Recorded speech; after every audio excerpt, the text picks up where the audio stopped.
लेकिन भारत ने एक और बड़ा कदम उठाया, एक ऐसा कदम जिसने पूरे युद्ध की दिशा बदल दी। 9 अगस्त 1971 भारत ने सोवियत संघ के साथ एक ऐतिहासिक संधि पर हस्ताक्षर किए। ये संधि थी Indo Soviet treaty of peace, friendship and cooperation. इस समझौते के तहत भारत और सोवियत संघ ने एक दूसरे के साथ रणनीतिक सहयोग का वादा किया। इसका मतलब साफ था, अगर युद्ध हुआ तो सोवियत संघ भारत के खिलाफ किसी भी अंतर्राष्ट्रीय दबाव को रोकने में मदद करेगा। ये समझौता भारत के लिए बेहद महत्वपूर्ण था। अब भारत के पास कूटनीतिक सुरक्षा भी थी और सैन्य तैयारी भी। लेकिन एक व्यक्ति अभी भी युद्ध को टालने की कोशिश कर रहा था और वो थे भारतीय सेना प्रमुख सम मानेकशॉ। 1971 की शुरुआत में जब प्रधानमंत्री इंदिरा गांधी ने सेना से पूछा कि क्या भारत तुरंत युद्ध के लिए तैयार है, तो जनरल सैम मानेकशॉ ने एक बेहद ईमानदार जवाब दिया। उन्होंने कहा, अगर अभी युद्ध हुआ तो भारत जीत भी सकता है और हार भी सकता है, क्योंकि उस समय मानसून का मौसम आने वाला था। पूर्वी पाकिस्तान में नदियों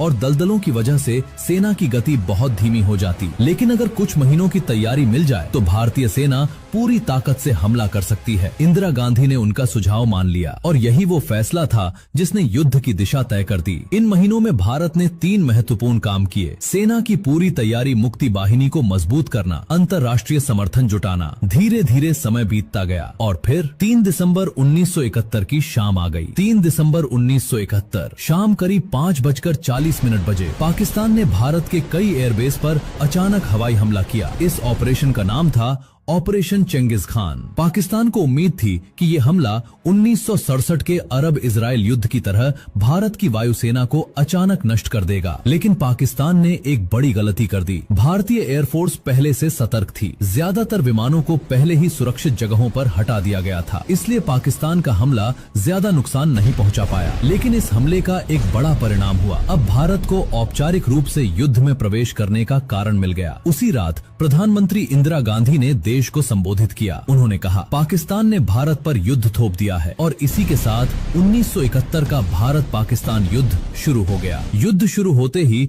भारतीय सेना ने अपनी सबसे बड़ी रणनीति लागू की। पूर्वी पाकिस्तान में भारतीय सेना ने 3 दिशाओं से हमला शुरू किया, उत्तरी दिशा से, पश्चिमी दिशा से और दक्षिण पूर्व दिशा से। इन सभी सेनाओं का अंतिम लक्ष्य था ढाका। लेकिन भारतीय सेना ने पारंपरिक युद्ध की बजाय तेज और लचीली रणनीति अपनाई। छोटे छोटे सैन्य समूह तेजी से आगे बढ़ रहे थे। जहां भी पाकिस्तानी सेना का मजबूत ठिकाना मिलता, उसे घेरने के बजाय भारतीय सेना आगे निकल जाती। पीछे से मुक्ति वाहिनी के लड़ाके उन ठिकानों को कमजोर करते रहते। इस संयुक्त रणनीति ने पाकिस्तानी सेना को पूरी तरह भ्रमित कर दिया। कुछ ही दिनों में भारतीय सेना ने कई महत्वपूर्ण शहरों पर कब्जा कर लिया और ढाका धीरे धीरे चारों तरफ से घिरने लगा। लेकिन इसी समय हिंद महासागर में एक ऐसा घटनाक्रम हुआ जिसने पूरी दुनिया को चिंतित कर दिया।